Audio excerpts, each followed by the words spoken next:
In today's video, I want to share with you guys some ways that you can still get Windows 10 for free and legally, even though it's supposed to have officially ended in July 2016. Or you can just skip this video and go use Linux instead. But if you do stay on, I will also tell you a little story about why Microsoft intentionally allowed Windows piracy for years. Coming up, roll the intro.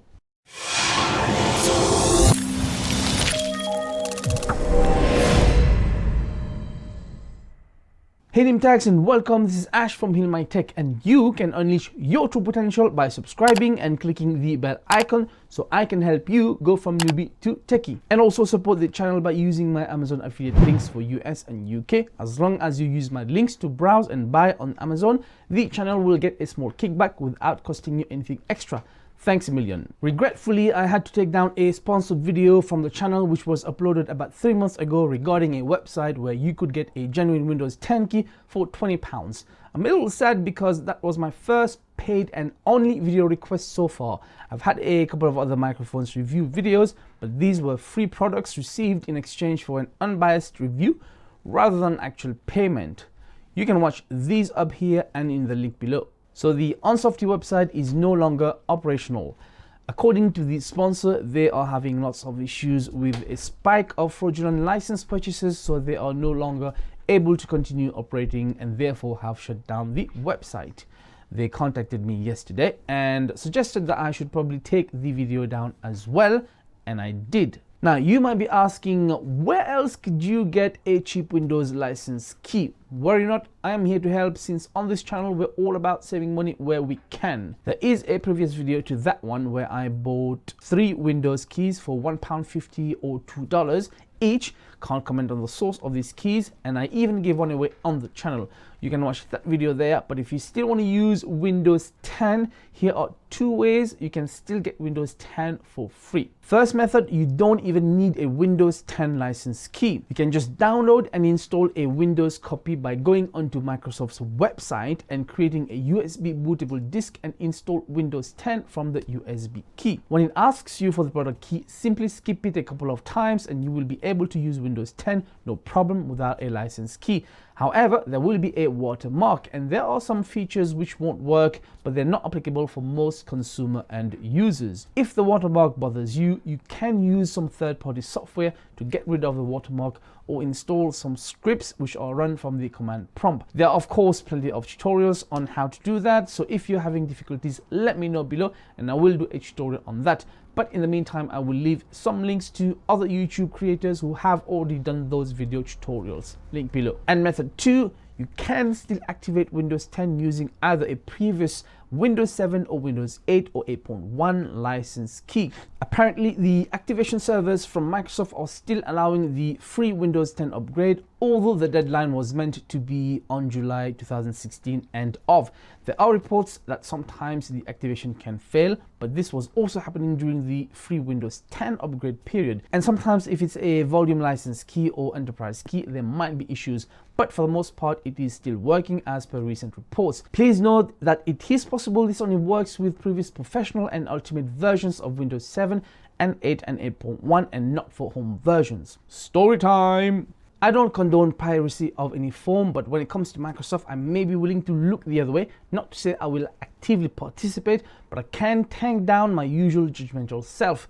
There is an understanding that they, more specifically Bill Gates, allowed developing countries to run pirated versions of Windows for years, like China back in the day when it wasn't yet the technological superpower it is nowadays, so that in the future Microsoft's presence and products would rule globally, whilst most of the world fully integrates with the likes of Office 365, OneDrive, and Microsoft Azure cloud services, especially on the enterprise side. And we may have seen this come to pass. One of the reasons for this monopolistic approach was the fear that people who couldn't afford high license fees from poor countries would turn to an alternative operating system like Linux, which is open source and free. So rather than clamping down on strong policies and deploy deactivation strategies to counter Windows license piracy, they took a financial hit, or so it would seem, as they turned a blind eye while those poor countries adopted piracy as normality.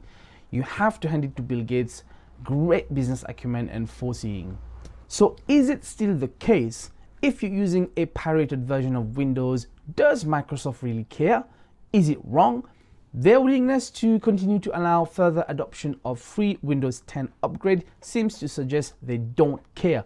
On the contrary, it appears to be deliberate. I don't know about you, but I would rather do the above solutions to get free Windows 10 because there is no way I want to fork out the normal Windows license fee, which is currently about £120 for home and £220 for a pro version. Let's make Windows 10 free again. Not that we want to use it, but if we do, we want it for free, right? It's not really free though, is it? We know that we pay for it with our souls, but at least with our personal information. And we also don't want history to repeat itself. At least Microsoft surely doesn't.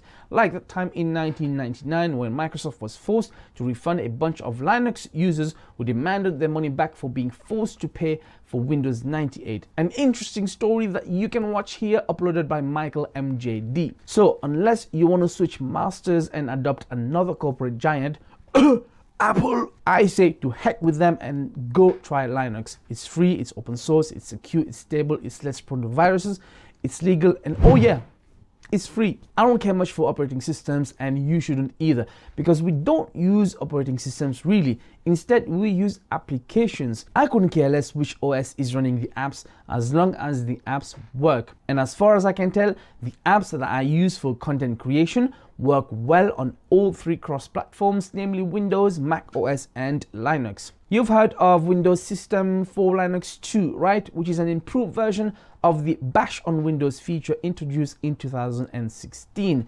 And you've also heard the possibility about the future of gaming coming to Linux as well, right?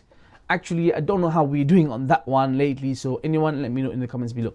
So I say give Linux a go. Any distro, start with Linux Mint, maybe if you're coming from a Windows background. Well, I hope you will stay with us on our journey to create a one PC to rule them all, the show where I give you the responsibility to decide every aspect of my next PC build for 2019, especially now that AMD Ryzen Gen 2 is out together with AMD Navi graphics, or Intel and Nvidia. How the mighty have fallen. And we want to put all three operating systems on that system. Like, comment, subscribe, and go check out my other videos on the channel. This was Ash from Heal My Tech, helping you go from newbie to techie. I will see you in the next one. Keep unleashing your true potential. Peace out.